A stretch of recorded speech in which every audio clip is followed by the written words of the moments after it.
Hallo DLG Familie, na, wie geht's? इस video से हम स्टार्ट कर रहे हैं एक नई वीडियो सीरीज जिसको स्पीकिंग ड्रिल्स कहा जाएगा। इसमें टॉपिक ओरिएंटेड स्पीकिंग आपको कराई जाएगी और बहुत सी सीक्रेट टिप्स से आपको हेल्प मिलेगी कि किस तरह से आप सेंटेंसेस बना सकते हैं, अपनी जर्मन स्पीकिंग को इम्प्रूव कर सकते हैं और बहुत से डिफरेंट सेंटेंसेस से अपनी बात कह सकते हैं। तो इसको एक टॉपिक में रखने से ये होगा कि हम एक कन्वर्सेशन के स्टाइल में स्टार्ट करेंगे और उसके बाद डिफरेंट वर्ड्स को यूज़ करके सेंटेंसेस बनाना सीखेंगे। और दूसरी ये चीज़ है कि इस वीडियो के लिए मैं बहुत एक्साइटेड हूँ। वो क्यों? क्योंकि इसमें नया फॉर्मेट है, आपको नया एक पैटर्न मिलेगा। इस तरह की वीडियो अब तक मेरे चैनल पर नहीं आई, तो मैं आपसे रिक्वेस्ट करूँगी कि इस वीडियो को एंड तक ज़रूर देखें। लोस गेट्स टॉपिक जैसे कि आपने देख लिया है, नाहपान पड़ोसी, और ये है टाग आइंस oder erster Tag, और इसमें इन दोनों पड़ोसियों में kennenlernen हो रही है।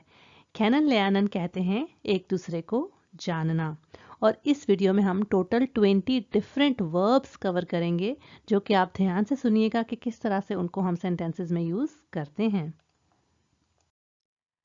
अभी थोड़ी ही देर में हम डायलॉग सुनेंगे जिसमें आपने देखना है कि ये सभी वर्ब्स किन सेंटेंसेस में और किस तरह से यूज किए गए हैं। Hallo, guten Tag. Hallo, ich heiße Erik, Erik Schneider. Schön, Herr Schneider. Mein Name ist Tobias Müller. Sind Sie hier neu? Ja, ich bin Ihr neuer Nachbar und bin gestern gekommen. Ach so. Und wo kommen Sie her? आह सो expression इस्तेमाल करते हैं Germans तब जब उन्होंने कहना हो आई सी, ओ, okay, कोई ऐसी इंफॉर्मेशन जो कि उनको ना पता हो और पता चले तो उसके रिस्पॉन्स में हम आह सो के साथ एक्सप्रेस कर सकते हैं अपनी बात, और उसके बाद बात को जाहिर सी बात है कंटिन्यू कर सकते हैं। अच्छा, ये जो सेंटेंस है आपको क्वेश्चन नज़र आ रहा है, वो कॉमन जी हेया, इसको इस तरह से भी हम बनाते हैं, और इसका दूसरा वर्जन जो कि हमने आइंस में सीखा था वो हेया कॉमन जी, उसमें हेया वो के साथ लग जाता था। इन दोनों में डिफरेंस पता है क्या है? डिफरेंस ये है कि वो हेया एक क्वेश्चन वर्ड है तो उसमें सिंपल हम कॉमन यूज़ करते हैं, लेकिन ये जो सेंटेंस है इसमें वर्ब यूज़ हुआ है हेया कॉमन। तो दोनों के मीनिंग सेम है, कोई डिफरेंस नहीं है, जस्ट लिखने का तरीका डिफरेंट है। Ich komme aus Berlin. Sagen Sie mal, wie lange wohnen Sie hier? Ich und meine Frau, wir wohnen hier schon seit 30 Jahren. Unser Sohn wohnt nicht mehr bei uns. Ach so, ich bin Schauspieler und bin hier in Köln für 2 Jahre. Wir sehen uns nochmal, Herr Müller. Es freut mich, Sie kennenzulernen. Ich muss los. मुझे जाना पड़ेगा. Freut mich auch, Herr Schneider. Tschüss. Tschüss. Zweiter Tag, zweites Treffen. और अगर आप ये सोच रहे हैं कि एंडिंग्स किस तरह से चेंज हुई हैं तो मैं एक वीडियो लिंक कर दूंगी, वो आप चेक कर सकते हैं। उसमें डिटेल से डिस्कस किया गया है कि किस तरह से जर्मन लैंग्वेज में हम एडजेक्टिव एंडिंग्स को यूज़ करके ठीक तरह से जर्मन में बात कर सकते हैं। तो इसमें हम जो सेकंड कन्वर्सेशन है ये सभी वर्ब्स को यूज़ करेंगे, तो इनको भी आपने नोट करना है कि किस तरह से और किस टेंस में यूज़ किया गया है, और सेंटेंस स्ट्रक्चर्स पे भी ध्यान देना है। Guten Abend, Herr Müller. Abend, wie geht's Ihnen? Ganz gut. Kommen Sie von der Arbeit? Ja, ich arbeite Teilzeit bei einem Unternehmen, das Spielzeuge herstellt. Interessant. Ich gehe joggen, aber möchte gerne mit Ihnen über Ihre Arbeit sprechen.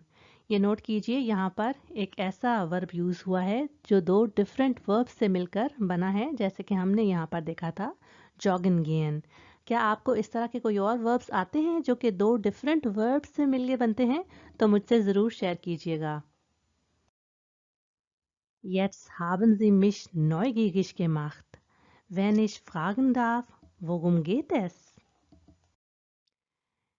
Ich habe meine Ausbildung im Bereich Kunst gemacht. Momentan arbeite ich als Freelancer bei einem Online-Spielzeughersteller. Aha, was ist Ihre Expertise? Verdienen Sie viel Geld, oder? Hm, da haben Sie richtig geschätzt. Ich kann Ihnen gern ein paar Tipps geben. Aber gerne. Wann haben Sie Zeit? Wir können bei mir eine Tasse Kaffee trinken. ये conversation यहीं तक है। अगर आप इनकी third और fourth meeting के बारे में भी जानना चाहते हैं तो मुझसे शेयर कीजिएगा, हाँ या नहीं, कमेंट सेक्शन में। अब मेरा दिल है कि जो ये जो वर्ब्स हैं ना, जो हमने सारे यूज़ किए हैं, इनमें से कोई एक चूज़ कर लेते हैं और देखते हैं कि उसको ट्विस्ट करके किस तरह से हम बहुत से सेंटेंसेस बनाते हैं। गेबन मैंने चूज़ किया है क्योंकि इसके साथ हम एक्स्ट्रा वर्ड्स अटैच करके बहुत सी बातें कर सकते हैं। अच्छा, इस स्लाइड में ना आप बेसिकली तो दो टेंसेस देखेंगे, प्रेजेंस और परफेक्ट, लेकिन बहुत से different types of sentence structures देखेंगे और साथ में उनको डिस्कस हम करते जाएंगे। Zum Beispiel, Sie gibt mir ein Geschenk। गेबन एक ऐसा वर्ब है जो कि अपने बाद डाटिव और उसके साथ आकुजाटिव केस को भी यूज करता है। She gives me a gift. अच्छा, आप नोट करें कि अगर आप इन दोनों प्रोनाउंस को चेंज करें तो आप बहुत से डिफरेंट सेंटेंसेस बना सकते हैं। Zum Beispiel, ich gebe dir ein Geschenk oder ich gebe dir eine Schokolade। Er gibt mir ein Geschenk। Ich gebe ihr ein Geschenk। Ein Geschenk की जगह भी आप डिफरेंट वर्ड्स यूज कर सकते हैं। Noch einige Beispiele, zum Beispiel er gibt ihr eine Jacke, wir geben ihm eine Schokolade und so weiter। एक example perfect में हो जाए, Ich habe ihm meine Autoschlüssel gegeben। I gave him my car keys। कुछ और examples हो सकती हैं जैसे कि Er hat mir seine Jacke gegeben। Ich habe ihr eine Schokolade gegeben und so weiter। एक क्वेश्चन है, Gibt es etwas Neues? Is there something new? अच्छा, आप नोट करें कि जब हम एस गिफ्ट या गिफ्ट एस इकट्ठा यूज करते हैं ना, तो उसका मतलब होता है देयर इज या there are. Noch einige Beispiele? Gibt es ein Problem? Gibt es hier eine Zeitung? अब हम कुछ वर्ड कॉम्बिनेशंस के साथ गेबन का यूज देखेंगे। गास गेबन कहते हैं किसी काम को करने में जल्दी करना, थोड़ी एफिशिएंटली काम करना। तो wir müssen dringend Gas geben कि हमें जल्दी जल्दी काम करना पड़ेगा। इस सेंटेंस में मैंने एक एक्सप्रेशन यूज किया है, Trinkgeld geben, और ये इम्पेरेटिव है। सेंटेंस है Gib ihr bitte gutes Trinkgeld, कि उसको अच्छी टिप दो। या यहाँ पर एक खेलनागिन को रेफर कर रहा है। जर्मनी में अक्सर ऐसा होता है कि जब आपका टोटल बिल बनता है तो उसका 8 to 10% जो है, लोग यूजुअली जो जर्मन्स हैं नेशनल्स, वो यूजुअली 8 to 10% बिल का टिप में देते हैं। इस सेंटेंस में हमने एक्सप्रेशन यूज किया है ये मंदम जाइन वर्ड गेबन, किसी को अपना लफ्ज देना, और वो लफ्ज आप उसके हाथ में तो दे नहीं रहे, तो इसका मतलब है कि किसी को कोई बात कहना जो कि बाद में आप पूरी भी करें। तो ich gebe dir mein Wort। अब हम एक लॉन्गर सेंटेंस देखते हैं। Alena hat ihren Bruder mehrmals gefragt, aber er hat keine Antwort gegeben. कि अलीना ने अपने भाई से बहुत बार पूछा लेकिन उसने कोई भी आंसर नहीं दिया। यहाँ पर आप नोट करें कि जो सेंटेंस का ये सेकंड पार्ट है इसमें हमने अंटवर्ड गेबन यूज़ किया कि आंसर देना, और ये नेगेटिव सेंटेंस था, खाइन से हमें पता चल जाता है। अच्छा, दूसरी चीज़ आप ये नोट करें कि आबा एक ऐसा जॉइनिंग वर्ड है जो कि इस लॉन्गर सेंटेंस में नुल पोजिशन पर आया है।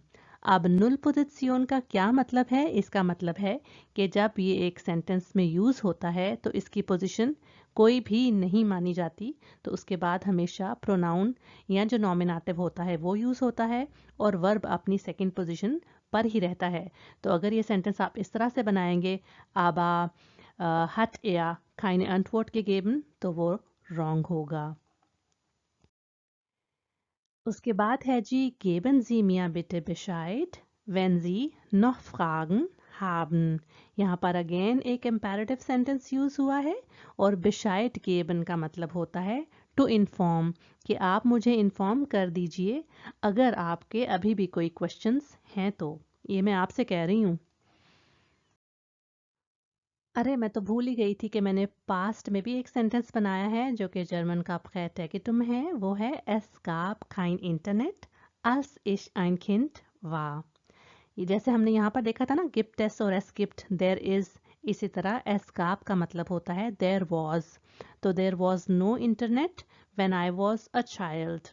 आपको पता है कि क्या डिफरेंस है als और when को जब हम पास्ट की बात करते हैं? अगर हाँ तो ज़रूर शेयर कीजिएगा ताकि बाकियों की भी हेल्प हो जाए। अब बारी आ गई है बिल्कुल बेसिक्स पर जाने की और थोड़ा सा रिवाइज करने की हमारे प्रोनाउंस को। और ये देखें, मैंने फुल टेबल तो नहीं दिया लेकिन जितने एग्जाम्पल्स डिस्कस करने थे उसके अकॉर्डिंगली मैंने ये टेबल दिया है और बेजुखन वर्ब लिया है जो कि अपने बाद आकुजाटिव केस फॉलो करता है। बेजुखन का मतलब है टू विजिट। तो देखिए, नॉमिनेटिव और आकुजाटिव। नॉमिनेटिव जो बंदा काम कर रहा है और आकुजाटिव जिस पर काम हो रहा है। तो डू बेजूस्ट मिश, तुम मुझे विजिट करते हो। इसको क्वेश्चन भी आप बना सकते हैं बिल्कुल इंग्लिश जैसे, कि वर्ब को स्टार्ट पर लेकर जाके सेकंड पोजीशन पर आपका नॉमिनेटिव आ जाए तो क्वेश्चन बन जाता है बेजूस्ट टू मिश। इस सेंटेंस में हम टाइम का फैक्टर लगाकर भी बात कर सकते हैं। zum Beispiel, du besuchst mich morgen, तुम मुझे कल विजिट कर रहे हो। oder übermorgen, nächste Woche, कोई भी आप मेंशन चीज कर सकते हैं टाइम का बताने के लिए। इसी तरह क्वेश्चन हो जाएगा besuchst du mich morgen, क्या तुम मुझे कल विजिट कर रहे हो? अब हम नॉमिनेटिव में इश रखकर डिफरेंट आकुजाटिव के प्रोनाउंस के साथ भी सेंटेंसेस बना सकते हैं, जैसे कि ich besuche dich, I visit you, ich besuche ihn, I visit him, ich besuche sie, I visit her। जिस तरह से हमने ये सेंटेंसेस बनाए हैं इसी तरह से आप इन डिफरेंट प्रोनाउंस को नॉमिनेटिव में यूज करके यहाँ से चूज करके आकुजाटिव के प्रोनाउंस के लिए डिफरेंट और बहुत से सेंटेंसेस बना सकते हैं, जैसे कि er besucht mich, he visits me। Just आपने ध्यान रखना है तो इस चीज का रखना है कि वर्ब की जो कॉन्जुगेशन है वो सही से यूज करें, वरना आपके सेंटेंसेस में मिस्टेक्स होती हैं। इन दोनों टेबल्स को देखकर आपने घबराना नहीं है। यहाँ पर हमारे पास पर्सनल प्रोनाउंस का टेबल है, जैसे कि मैंने पहले बताया कि कंप्लीट नहीं है, और यहाँ पर हमारे पास सिर्फ माइन का टेबल है डिफरेंट केसेस में। तो जो बॉक्सेस मैंने बनाए हैं इनको यूज़ करके सेंटेंसेस कुछ हम देखेंगे। Ich besuche meinen Vater, Ich besuche meine Mutter, I visit my mother. Endings का आपने ध्यान रखना है कि एंडिंग्स आप ठीक तरह से लगाएं, और ये एंडिंग्स किस पर डिपेंड कर रही हैं? उन नाउन्स पर जिनके लिए हम ये पोजेसिव प्रोनाउन यूज कर रहे हैं। Ich besuche meine Kinder। अब आप कहेंगे कि मुटा जो कि सिंगुलर था और किंडा प्लूरल था तो दोनों की एंडिंग सेम है, क्योंकि यहाँ पर टेबल में हमें पता चल रहा है कि फेमिनिन और प्लूरल के लिए आकुजाटिव में एक ही तरह का पोजेसिव प्रोनाउन यूज होता है। फाटा के लिए हमने माइनन यूज किया था क्योंकि उसकी एंडिंग डिफरेंट थी, तो इसलिए मैंने ये मार्क की हैं बोल्ड में ताकि आपको डिफरेंस आ जाए। इसी तरह इश बेजुखे माइने एल्टन, आई विजिट माई पेरेंट्स, और अगर आपने डिफरेंट नॉमिनेटिव के प्रोनाउंस यूज करने हैं तो उनके अकॉर्डिंगली आप डिफरेंट उनके पोजेसिव प्रोनाउंस भी यूज करते हैं। zum Beispiel er besucht seine Eltern und so weiter। इसी तरह अगर टाइम को हमने मेंशन करना है तो सेंटेंस हो जाएगा Ich besuche meine Eltern nächste Woche। मैं विजिट कर रहा हूं अपने पेरेंट्स को नेक्स्ट वीक। लेकिन अगर हमने नेक्स्ट वोखे को स्टार्ट में लेकर जाना है तो हमें एक चीज़ का ध्यान रखना पड़ेगा कि इसके बाद हमेशा वर्ब आया करेगा और उसके बाद नॉमिनेटिव। काफ़ी स्टूडेंट्स को मैंने नोट किया है कि ये मिस्टेक करते हैं और वो सेंटेंस इस तरह से बनाते हैं, नेक्स्ट वोखे इश बेजुखे माइने एल्टन। वो गलत होता है। जब टाइम फैक्टर को आप स्टार्ट पर लेकर जाते हैं तो उसकी पोजीशन नंबर 1 हो जाती है और वर्ब अपनी सेकंड पोजीशन पर ही रहता है और उसके बाद आपने नॉमिनेटिव को यूज़ करना होता है। तो ये सेंटेंस होता है सही वाला, Nächste Woche besuche ich meine Eltern। जैसे हमने पहले प्रैक्टिस की थी कि हमने डिफरेंट आकुजाटिव और नॉमिनेटिव के बदल बदल के भी प्रैक्टिस की थी, इसी तरह अगर आप पोजेसिव प्रोनाउन को स्टार्ट पर लेकर जाना चाहते हैं तो फिर आप आकुजाटिव पर्सनल प्रोनाउन में से भी ले सकते हैं। और ये सिर्फ प्रैक्टिस सेंटेंसेस ही हैं। ये इसलिए आपकी प्रैक्टिस हो रही है ताकि आप डिफरेंट सिचुएशंस के अकॉर्डिंग डिफरेंट सेंटेंसेस में खुद से बोलकर प्रैक्टिस करें और इससे आपकी जर्मन फ्लुएंसी इम्प्रूव होगी। तो इस तरह अब हमने ये लिया है नॉमिनेटिव में, Mein Vater besucht mich, तो ये हो जाएगा आकुजाटिव में ना, मेरे अब्बा मुझे विजिट करते हैं। Meine Mutter besucht mich, meine Eltern besuchen mich। ये सिंगुलर थे इसलिए besucht आया, अगर प्लूरल हो तो फिर besuchen वर्ब अपनी इन्फिनेटिव फॉर्म में ही आता है। इसी तरह meine Kinder besuchen mich। अब इतने सारे हमने इस वीडियो में सेंटेंसेस की प्रैक्टिस की है, सेंटेंसेस को देखा है, तो अब आपके करने का काम क्या है? आपके करने का काम ये है कि अपने मोबाइल में रिकॉर्ड करें अपनी आवाज़, डिफरेंट डिफरेंट सेंटेंसेस, जितने पॉसिबल सेंटेंसेस आप बना सकते हो बनाओ, खुद से बातें करो, ऐसे प्रैक्टिस करो कि कोई आपको देखे तो कहे कि ये पागल वागल तो नहीं हो गया क्या, खुद से बातें कर रहा है, क्या कर रहा है ये। तो इसलिए अपने आप को इंडल्ज करना बहुत इम्पॉर्टेंट है और खूब सारी प्रैक्टिस करने से ही आपकी जर्मन स्पीकिंग इम्प्रूव होगी। ये वीडियो आपको कैसी लगी मुझे लाइक और कमेंट करके बताइए। अगर आपके पास मेरे लिए कुछ डिफरेंट वीडियोस आइडियाज़ हैं तो ज़रूर शेयर करें। अब तक नहीं किया तो इस चैनल को सब्सक्राइब कर दें। इन वीडियोस को अपने लैंग्वेज लर्निंग फ्रेंड्स के साथ ज़रूर शेयर करें ताकि उनकी भी हेल्प होती रहे। मैं मिलती हूँ नेक्स्ट वीडियो में। चूस।